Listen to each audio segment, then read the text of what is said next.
Paano kung hindi nakakapag-submit ng QBR o yung Quarterly Breeding Report? Ano ang mangyayari sa ating Certificate of Wildlife Registration? Okay po mga kahabi, so yun po ang ating pag-uusapan sa video ito. Sa may mga CWR holder dyan na hindi na sasubmit ng Quarterly Breeding Report, ano po ang mangyayari sa ating CWR? Okay po, mapagpalang araw mga kahabi. Welcome po sa ating YouTube channel. At kung bagong viewers ka sa channel nito at kung gusto niyo ng ganitong content regarding po sa buhay mag-iibon, ay humingi ako ng pabor, please subscribe my YouTube channel, Olen Aviary at iba pa. Okay po. So, ganoon din po yung katanungan or comment ng ating mga kahabi ay ating sasagutin. Okay po, so yung topic natin, paano kung hindi na tayo nakakapag-submit ng QBR? Ano ang mangyayari sa ating CWR? Okay po, so hihimay-himayin po natin. Ang CWR o yung Certificate of Wildlife Registration ay isang special na permit na ibinibigay sa mga individual or organisasyong may kapasidad na mag-alaga ng buhay ilang. Okay po? Upang makakuha nito, kinakailangan nilang mapatunayan na sila ay may kakayahang mag-alaga ng mga hayop sa isang ligtas at tamang pasilidad at may sapat na pondo upang manatili ang kalusugan at kaligtasan ng mga hayop.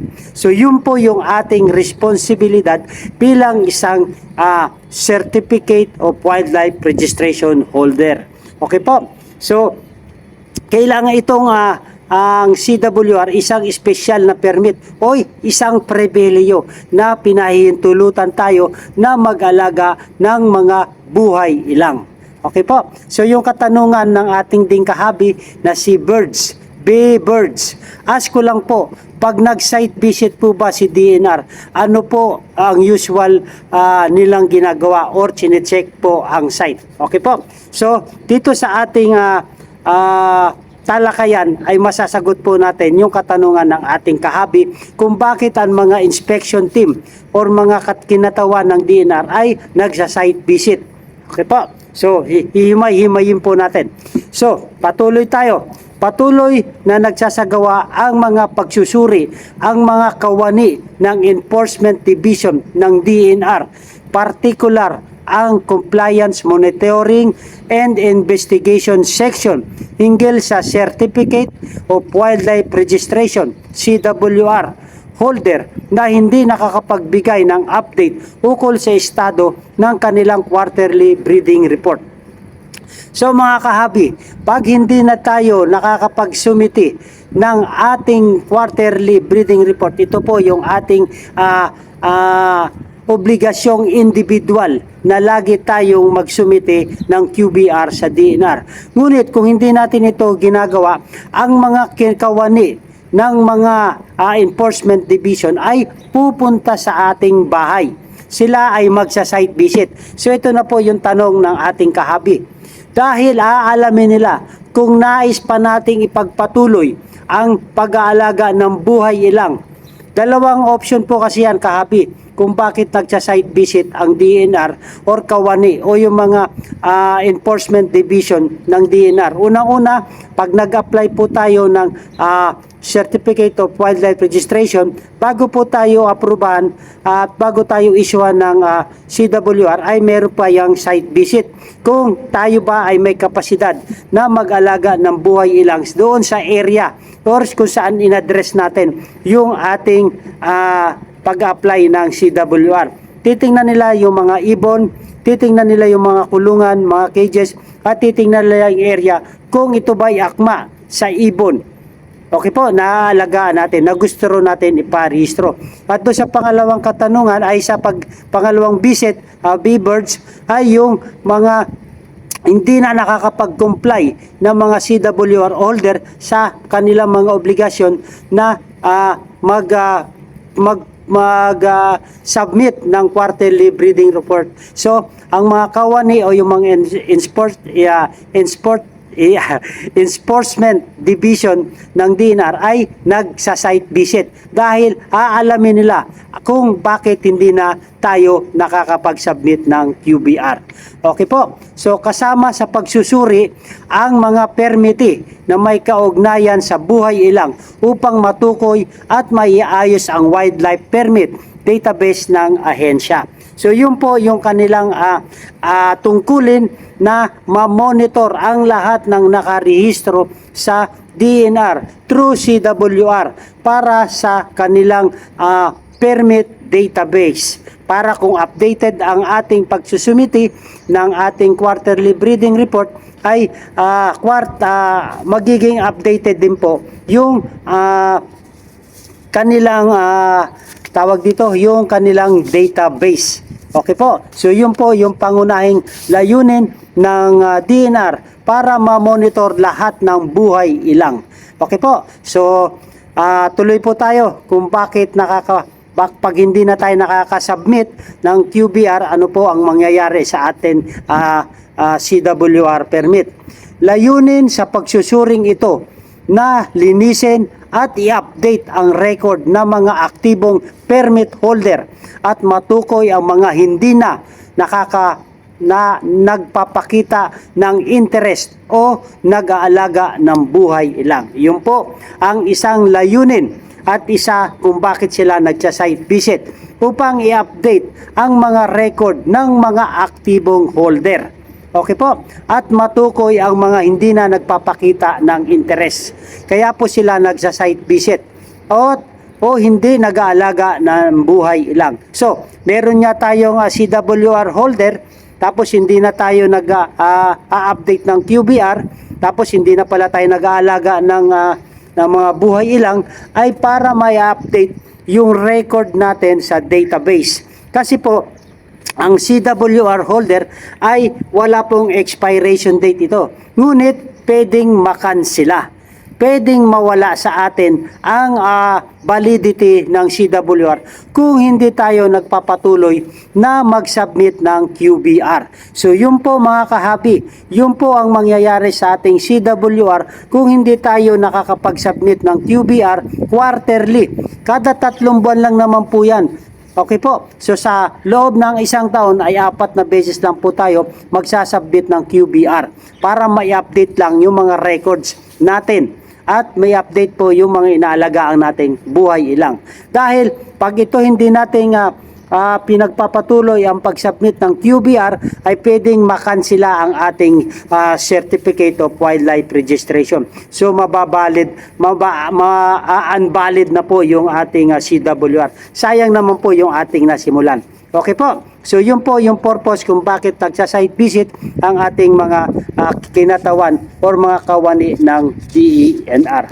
Ang mga hakbang na ito ay nagsisiguro na ang mga datos na hawak ng DNR ay tumpak at kumpleto. Kaya't mas madaling matutukoy ang kalagayan ng mga hayop at mga aktibong may-ari ng mga permit sa rehiyon. Okay po. So yun po ang purpose kung bakit tayo nagsasubmit ng quarterly breeding report upang malaman kung sino pa yung mga aktibo na mga permittee holder. Tayo mo permittee holder po dahil Certificate of Wildlife Registration holder po tayo. Okay po. At malagay ng DNR lahat ng mga datos ay tumpak at kumpleto kung tayo po ay nag-a-update ng mga QBR natin. Okay po. Ayon sa DNR, mahalaga ang mga permit holder ay ipagbigay alam ang status ng kanilang permit at mga nakalagay na mga buhay ilang sa kanilang kustodiya. Okay po. So yung mga alaga nating ibon ay nasa kustodiya po natin. So hindi yan malalaman ng DENR kung hindi tayo nagsasubmit ng quarterly breeding report.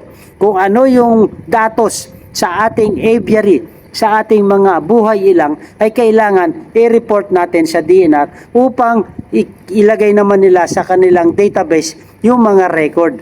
Okay po. So ngayong March po, ay last month, ngayong March ay last month na ng pagsasubmit ng first quarter breeding report ng 2025. So sa mga kahabi dyan ng mga CWR holder ay yung hindi pa po nakakapag-submit ng QBR ay ano na po natin, igawa na po natin yung mga records natin regarding sa ating mga buhay ilang upang makasubmit tayo sa DENR. Okay po? Isinasagawa ito dahil walang itinakdang expiration date ang CWR na issue ng DENR alinsunod sa Republic Act 9147 ng Wildlife Resources Conservation and Protection Act of 2001. Okay po. So yung CWR nga natin, yung wildlife registration ay wala pong expiration date. Ngunit kailangan po natin mag-update para maging updated po yung ating CWR holder. So yun po ang kinakailangan na sumunod tayo sa Republic Act 9147 ng Wildlife Resources Conservation and Protection Act of 2001. Ito yung Republic Act 9147. Ang hakbang na ito ng DENR ay nagsisilbing gabay para sa mga may-ari ng wildlife na nagkaroon ng responsableng pangangalaga sa mga hayop kasabay sa pagsisiguro na ang mga wildlife resources ay mapapangalagaan at maiwasan ang hindi otorisadong paggamit o pagkakaroon ng buhay ilang. Okay po? So yun po ay ang lagi sa ating sinasabi ng DENR, ito ay isang gabay para sa ating mga tungkulin, obligasyon bilang nagmamay-ari ng wildlife o yung mga buhay ilang na magkaroon tayo ng responsibleng pangangalaga. Obligasyon po natin, responsibilidad po natin na pangalagaan natin ang buhay ilang na ating nasa kustodiya natin or nasa ating aviary or nasa ating mga kulungan. Okay po, dahil kailangan mapangalagaan natin at maiwasan ang hindi otorisadong paggamit. Okay po, so kailangan nalalaman din ng DENR yung mga hindi tumatalima sa batas ng RA 91 para nakikita din nila sa record nila, sa report nila, sa database nila yung mga hindi otorisadong gumagamit or hindi otorisadong nagkakaroon ng pangangalaga ng buhay ilang. Ito na nga po yung illegal possession of species. Okay po. So yun po ang yun po ang dahilan sa ating mga CWR holder kung hindi po tayo magsasubmit ng QBR kada 3 buwan. Okay po. Hope mayroon tayong natutunan mga kahabi kung paano kung hindi tayo nakakapag-submit ng QBR ay mawawalang bisa po yung ating Certificate of Wildlife Registration. So, kailangan mapanatili natin ang validity ng CWR ay kailangan lagi po tayong magsasubmit ng quarterly breeding report. Okay po? Dahil para makapagbigay tayo ng mga datos at yung ating obligasyon sa ating mga nasasakupan na kustodiya sa pag-aalaga ng mga buhay ilang. Maraming salamat. Hope meron tayong natutunan sa ating mga obligasyon bilang isang permittee holder. Kung tayo man ay CWR holder, kung tayo man ay wildlife farm holder, kung tayo man ay holder to, yung export permit holder, ay kailangan, marami pa po itong mga permittee, marami pa itong mga permit. Kailangan lagi nating sundin ang mga batas ng DENR. So maraming po salamat mga kahabi. Hope meron tayong natutunan regarding po kung hindi tayo makakapag-submit ng QBR. Anong mangyayari sa ating CWR? Ito ay mababawalang bisa, mawawala ng saysay, mawawala na po ng kabuluhan at mawawala na po ng authority. Yun po ang bunga ng hindi natin pagsunod sa DENR at bunga ng hindi nating pag-submit ng QBR. Okay po. So ganun din po yung katanungan ng ating kahabi na si Anthony Songlao. Sensya na po, correction lang. Correct ko lang. Dito po Di po Cleartail ang pinaka-highest, sir. Meron pa po Opaline at Opaline Cleartail. So ito yung tinutukoy ni Kahabi Anthony Songlao ay mga species ng Indian ringneck. So marami po salamat Kahabi at shoutout po sa iyo Anthony Songlao sa pagbibigay niyo pa ng isang napakagandang mutation at isa sa pinakamahal na mutation ng Indian ringneck, yung Opaline at Opaline Cleartail na Indian ringneck. So kung mayroon kayong mga nais na mag-inquire ay pwede nyo pong kontakin si Anthony Songlao. Message me sa mga naghahanap po Pampanga area o sa mga malapit sa kalugar ni Anthony Songlao Kahabi ay message nyo na lang po direct si Anthony Songlao sa mga nagnanais na mag-inquire kung may anong mga species po ang kanyang mga pang-out. At salamat din po Kahabi Anthony Songlao sa inyong pagbabahagi ng mga species ng mga high mutation na Cleartail. Bukod po sa Cleartail ay meron pang Opaline at Opaline Cleartail. Marami po salamat. So mga nagnanais dyan na makapag-inquire sa Pampanga ay pwede nyo pong kontakin si Anthony Songlao. Okay po, marami po salamat at shoutout po sa inyo. Shoutout din po kay M. Roysa. Okay po, sa mga bagong viewers natin. Kaya at saka sa patuloy na sumusuporta sa ating YouTube channel. Shoutout din po si Darwin Lerona. Okay po, Gotham Shahu, shoutout po sa inyo. At Manpas, Pili Kamsur, Alps 2 and Kakatail. So okay po, si Kahabi Manpas ay naghahanap ng kung meron kayong mga pang-out na Alps 2 o Kakatail sa Pili Camarinesor po siya. So direct nyo na lang po message si Mampas. Ito po yung kanyang FB page sa mga kahabi natin dyan na meron mga pang-out na Alps 2 at Kakatail ay naghahanap po si Mampas sa Pili Camsur. Okay po, last but not the least si Kahabi Kaloy Sara ng Pampanga. Okay po, ito din po ay naghahanap dati ng GCC. So pwede nyo i-message si Kahabi Anthony Songlao kung meron siyang GCC ay mag-inquire po kayo. Kayo na lang po ang dalawa ang mag-message, si Anthony Songlao at si Saldi Sara. Marami po salamat Kahabi sa inyong patuloy na suporta. So yung ba mga Kahabi natin nagtatanong at mga komento sa sunod na video ay talakayin naman po natin. Okay po, marami po salamat at ito po yung ating topic. Paano kung hindi tayo makakapag-submit ng QBR, ano po yung mangyayari sa ating CWR. Okay po, maganda ang buhay pag may alagang ibon sa ating bahay. At kung nagustuhan nyo itong video Kahabi, ay humingi ako ng favor, please subscribe my YouTube channel, Colin Every at iba pa. Mabuhay and God bless. Thank you for watching.